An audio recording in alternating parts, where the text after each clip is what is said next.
C'est un peu pas un hasard, mais le fait est que moi, mes études m'amenaient à être professeur.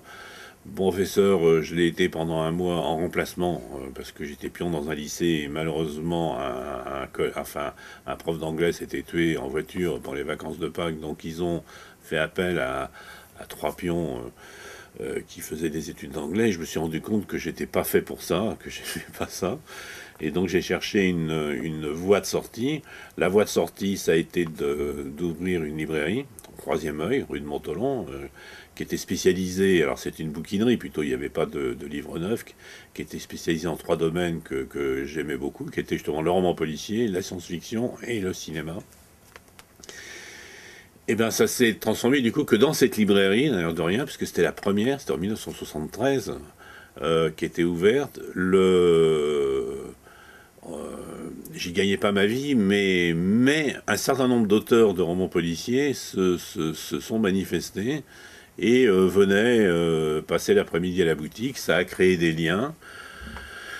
Et puis il se trouve que j'avais proposé un livre sur le cinéma policier français déjà, qu'on avait fait avec un ami qui s'appelait Stéphane Léviclin. Et dans ce livre, on avait décidé de donner la parole à des gens qui ne l'avaient pas souvent, c'est-à-dire les metteurs en scène français, des gens comme Yves Allégret, Hervé Pomberger, etc. Et puis le livre a failli être publié. Le Maurice Périsset, qui dirigeait une collection chez Pâques, a dit moi, c'est des monographies d'acteurs que je fais, mais ce que vous avez fait m'intéresse. Et j'ai fait un livre chez Pâques sur Paul Newman, qui a été un gros succès. Ces gens-là se sont dit ce garçon a de l'or dans les mains. À mon avis, ils ont fait faillite un peu plus tard. Mais je pense pas que ce soit à cause de moi. Mais enfin, toujours est-il que de fil en aiguille, à un moment donné, j'ai fait un deuxième livre pour eux et ils se sont dit est-ce que vous voulez pas faire une collection et à cette époque-là, j'ai dit oui, je voudrais faire une collection de policiers. Ce qui était complètement à contre-courant, c'était en 78, parce que c'était le moment précis où la série noire était passée du roman par mois à 4, que la collection Un Mystère battait complètement de l'aile, que le Masque vendait plus rien, et que tout le monde disait que la littérature populaire, ça serait la science-fiction, et que le polar, c'était mort. Et j'avais découvert en lisant des bibliographies, il y avait un type qui s'appelait Hubin qui avait publié que des bibliographies d'auteurs, à ma grande surprise, qu'il y avait des inédits de plein d'auteurs que j'adorais, style Goodies, Thompson et tout.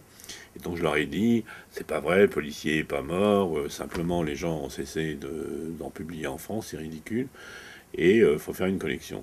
Et en fait, c'est à partir de cette collection, si même la boîte a fait faillite, qui s'appelait Red Label, qui a été le premier déclencheur, c'est-à-dire que une fois qu'ils ont arrêté cette collection, le Fleuve Noir m'a demandé de faire un codage international, Fayard Noir à l'époque m'a demandé de faire le côté Fayard Noir étranger, et c'est à cause de la réputation du fait d'avoir sorti des livres comme La Lune dans le caniveau dont personne ne voulait, de Goodies, qu'un jour, Edouard Andréis, qui dirigeait Rivage, est venu me voir. Alors moi, pour survivre, je veux dire, j'étais devenu journaliste dans un journal de vidéo, et il est venu me voir dans ce journal, et il m'a dit, voilà, on voudrait créer une collection de romans policiers, quitte à créer une collection de romans policiers, autant engager un directeur, quitte à engager un directeur, autant que ce soit vous, et c'était le moment où j'y croyais pas plus vraiment que ça a marché.